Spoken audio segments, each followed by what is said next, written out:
ছি রে সামনে হোলি টাকা পয়সা না, তাহলে কি করা যায় কদি বন্ধু? তাতে মোরে মাথা যাই দেখি কাম টাম পাই নাকি। তো চ তাই যাই তো।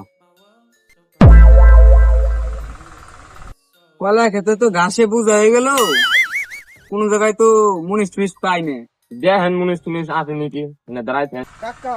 কই কি আমরা কাজের খোঁজে আসছিলাম, আপনার কাছে কাজ আছে নাকি? আমি তো মুনিশ নিয়ে দাঁড়িয়ে রয়েছি, তাই ওরে পাঠাই দিতেছি, খেত দেখাই দিবে না। আর আমি বাড়িতে একটু কাম আছে, কামটা খেতে আসি। চলেন খেতে হবেন।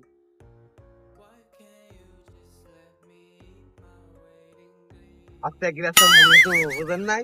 এই যে এগুলো খেত, এগুলো সব পরিষ্কার ভালো করে পরিষ্কার করে দেবে। ঠিক আছে, খ্যাত মনে করে যে আর পরিষ্কার তো ছাপা হয়ে যাবো, অসুবিধা নাই। अच्छा ठीक है समझ गया।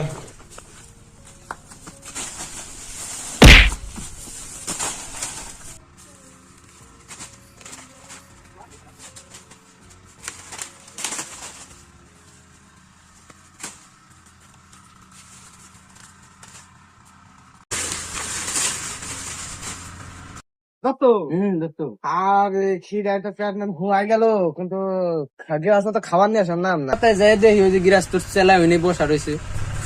এখন তো নাকি হ্যাঁ কোন খিদা তো পেট নাম হুয়াই শুয়াই গেল, আপনার তো খাওয়ার রান্না কোনো নামই নাই। আপনারা কি খাইবেন? এই তাহলে খাসির বিরিয়ানি হলে ভালো হয়। আর হাতে রয়েছে তাহলে আপনারা কাজ করেন, আমি যাই নিয়ে আসি। হ্যাঁ মনে করুন তো ওষুধের মতো নাই। হ্যাঁ ঠিক আছে, আমি গৃহস্থের যাই কয়ে দিই। দোস্ত তো গিরাস তো খাসির বিরিয়ানির মাঝে বোঝা নাই ব্যাপারটা। এটা আনবে নে খাসির বিরিয়ানি, বুঝেন না ও কেমন গিরাস্ত। তাই হলে তাই করবো না। ওই যে ওইটা কি দেখেন তো, ওই যে ওইটা এই হেল খাইছে রে গিরাস তো দেখলাম কাম করলো 200 টাকা। 200 টাকা তো আমাকে হইবেন না। হইবেন না, তাহলে এক কাজ করি, ওইটা নিলে 200 নিয়ে পড়ো চলে চলে